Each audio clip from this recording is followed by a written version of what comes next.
maybe Bill, just carrying this a little bit further, like you talked about that it really takes an attractive asset or an attractive target to create this competitive auction dynamic.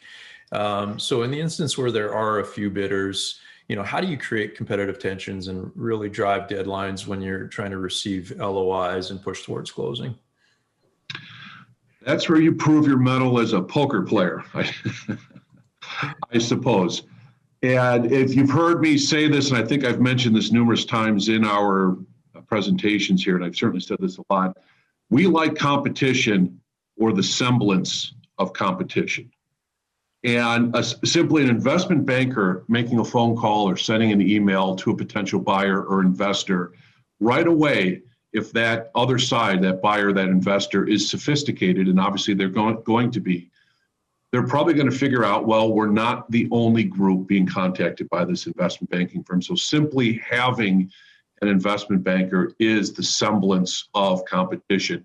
And then from there, you want to be very careful. You never want to lie to the other side, but you need to be a little cagey in terms of how much information you're providing. Because when we try to buy companies, we're always asked, well, how many people are bidding? And the other side, of course, is always cagey, and they're not going to give us any sort of answers. So you want to be careful with that. And part of that is a big part of this game, this job is a poker game. And what I mean is you have to understand when you have a strong hand, when you have a weak hand, and then how to play that accordingly. So if you have an asset for sale, that's a strong hand. If you have one bidder at the end, the only one interested, guess what? You don't have a strong hand anymore. You can't push that hard, because if you push too hard, that one remaining buyer might leave. And so you have to be able to have those conversations, massage it without giving up the fact that you have only one buyer left. So it is tricky. It's difficult for me to give you a one-size-fits-all approach, but I think understanding when you're weak, when you're strong is imperative in this work. Michael, can you add to that? In the instances where, again, maybe an asset isn't as attractive, you have, a handful of buyers and not kind of the mass market of buyers that you might want. How do you manage that competitive auction process? How do you manage that competitive tension? Yeah, so the one thing I just want to add to Bill said, it's just the fact that there's an investment banker involved will create that tension. I agree with that. The only word I would insert is a highly qualified, reputable investment banking firm.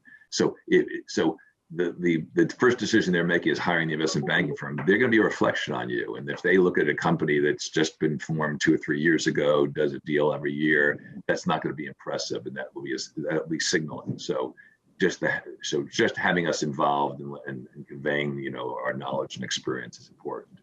The one thing that we do that's possibly a little different is when we have a situation, whether it's good or bad, or I'd say good, attractive or less attractive, lower multiples, is after the SIM gets done, we're getting in questions throughout the process. And right before the IOI is due, we'll put together, we call it FAQ, a frequently asked questions of other people. And all of a sudden, the bidders get to see the usually really good questions the other bidders bid, and they're getting a sense that other people are doing some deep due diligence, and that sometimes ignites their interest in the last few days. It puts everyone on the same playing field, and it also highlights, I'll say, the real strength and excitement of the company, but it may also highlight a weakness that we want to make sure that when people are bidding, they insert that. So that's a little, it's an extra layer of information, but what it does do is it does create that competitive tension as well. I can imagine, Michael, every evening you and the team sitting around creating new questions to put in there when there's only one bidder. Oh man, I mean, you know me way too well. So. I think the other thing goes back to that semblance of that competitive tension, right? Which is exactly to all of your guys' points, created by just having a qualified, highly reputable investment banker. So, Simon, I'll give you the last word on just our discussion on the competitive auction process. Thank you. And I think when you've just got one bidder, and just, I've closed a few deals in the last few weeks, and on a couple of those, there was only one bidder. One got to the wire, the one that didn't go into exclusivity, thinking there were other parties there, and completed on a very, very good price. And on the other deal, they knew they were the only bidder, but we still got it away at a very good price. And the secret to that is not knowing that you don't have to sell. That it's not the best time at the moment. If you're not going to come up with the right price, we'll just take it out in a year's time. Wait for the market to change and pick up, and that becomes your new competitor. Not the fact that there's someone else willing to buy it, but the fact is that we won't sell it. We don't have to sell it, and we won't sell it to you unless you mark the right price.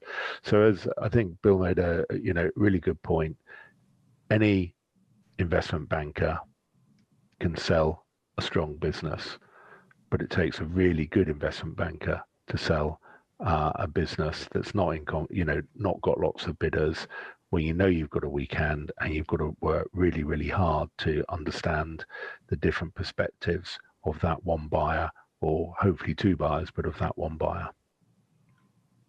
Yeah, that's great. And, I appreciate all of your guys' comments. I think this is such an important area of kind of the process, being able to manage different parties, being able to manage, just one party and having the semblance of competition. So it really does drive a tremendous amount of value in the process. So thanks, guys, for this.